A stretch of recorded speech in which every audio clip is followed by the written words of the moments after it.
Philippe Bertin, bonjour. Bonjour. Vous êtes directeur général et fondateur d'Equitis, ici présent à l'IPEM 2017. Merci de nous rejoindre sur le studio Web TV. C'est avec plaisir.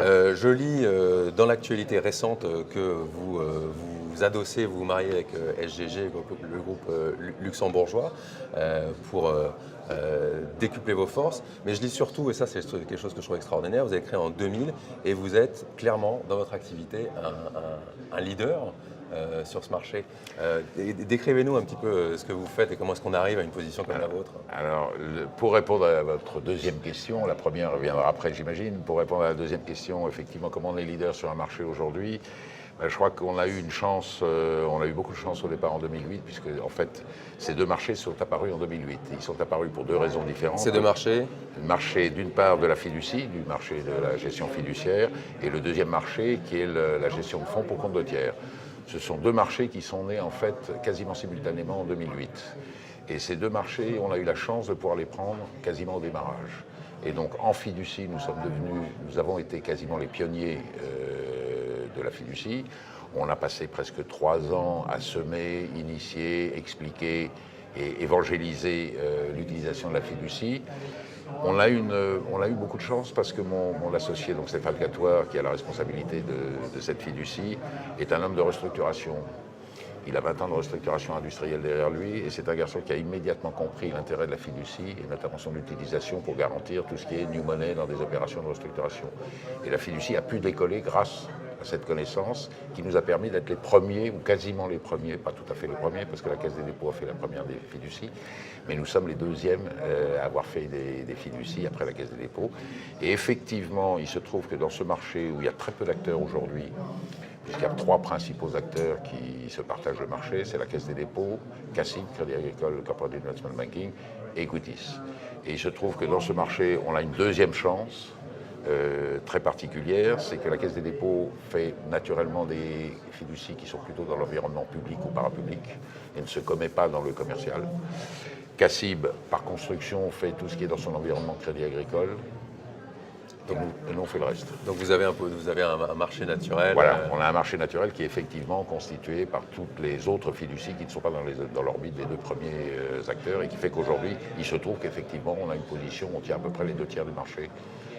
Français, absolument. Alors comment est-ce qu'on doit comprendre ce rapprochement avec SGG Alors le rapprochement avec SGG, il est issu d'une réflexion qu'on a depuis un moment, puisqu'on est de plus en plus sollicité pour monter des structures.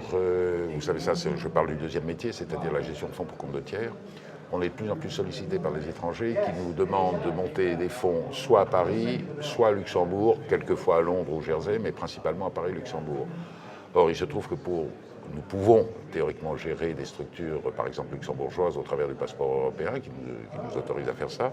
Mais il faut savoir que dans la réglementation luxembourgeoise, il y a un certain nombre de fonctions qui doivent être assurées, comme la comptabilité, comme d'autres services.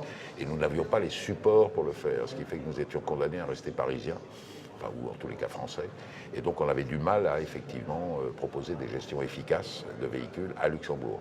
Et c'est une des raisons, nous recherchions un partenaire à Luxembourg pour trouver une solution, un appui et une plateforme qui nous permettent d'offrir la gestion complète d'outils au travers de l'Europe. Et c'est ce que nous avons fait avec SGG, sous l'égide d'Astorg. Donc ce rapprochement qui fait que SGG et Equitis aujourd'hui sont 2 cousins qui travaillent chacun sur leur métier parce que les métiers ne sont pas tout à fait les mêmes, les prestations ne sont pas tout à fait les mêmes, mais on se complète et on se complémente remarquablement bien. Vous parlez d'ouverture d'étrangers qui viennent envisagent d'ouvrir une activité soit à Luxembourg ou à Paris.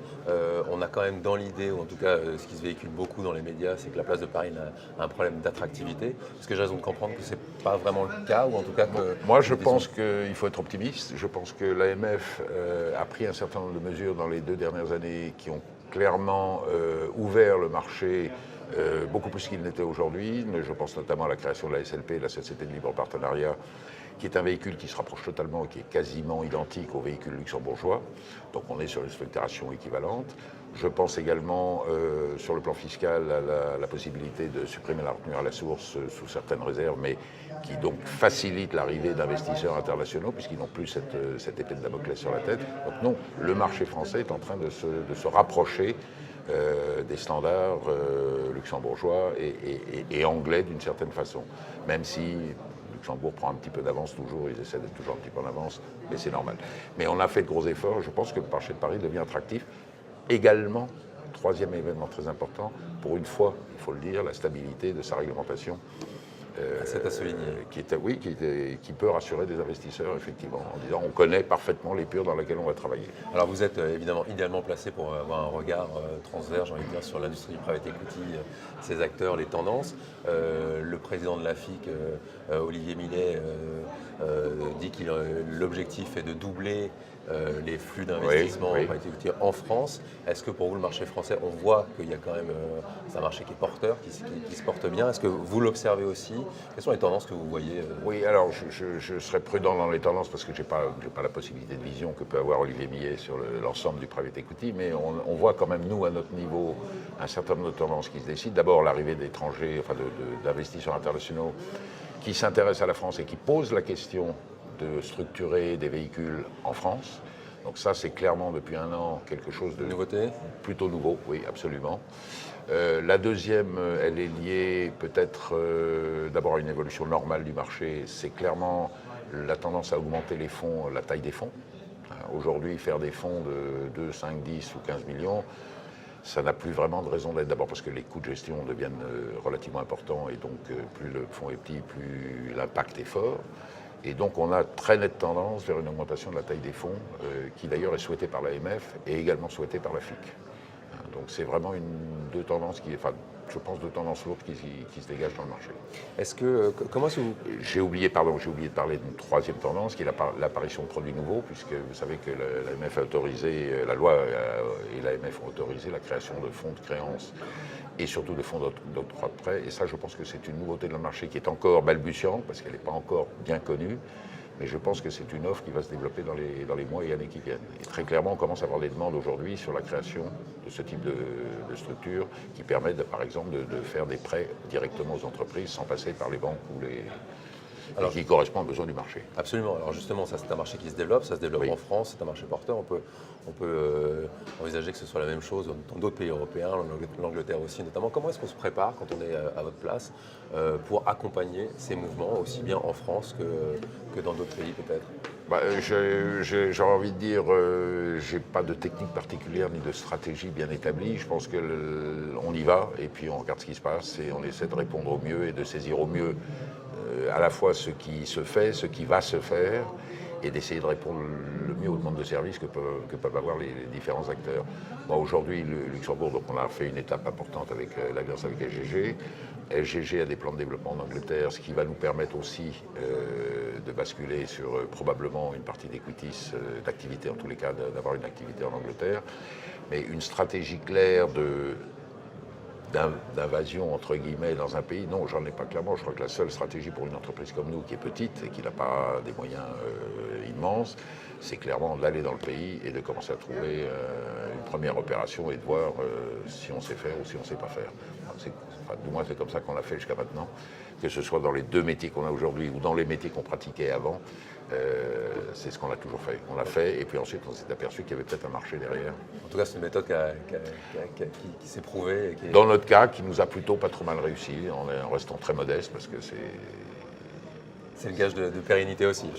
Oui, je pense que quand on fait du service, il faut savoir être modeste, il faut savoir être innovant. Effectivement, on essaye d'inventer des nouveaux services. On a une gamme de services, j'en ai pas parlé, mais on a une gamme de services qui permet d'offrir aux private equity des services additionnels, comme par exemple la gestion liquidative, qui permet de nettoyer les fonds en fin de vie, de vider ces fonds des structures mortes. Et donc on les parque dans une de nos sociétés. Et c'est un vrai service, puisqu'à ce moment-là, le fonds peut effectivement se clôturer, fermer le fonds et éviter de payer un dépositaire, un commissaire au compte, etc. Donc c'est une vraie économie, c'est un vrai service. De la même façon, vous avez beaucoup d'équipes de gestion qui aujourd'hui lèvent de nouveaux fonds, mais gardent, si vous voulez, des portefeuilles qui sont un petit peu ce qu'on appelle dans le métier les leftovers, c'est-à-dire des participations qui n'ont pas trouvé leur sortie naturelle facilement. Donc c'est traîne dans les portefeuilles. C'est du temps perdu pour les managers, ils ont fait l'essentiel du TRI, l'essentiel du parcours.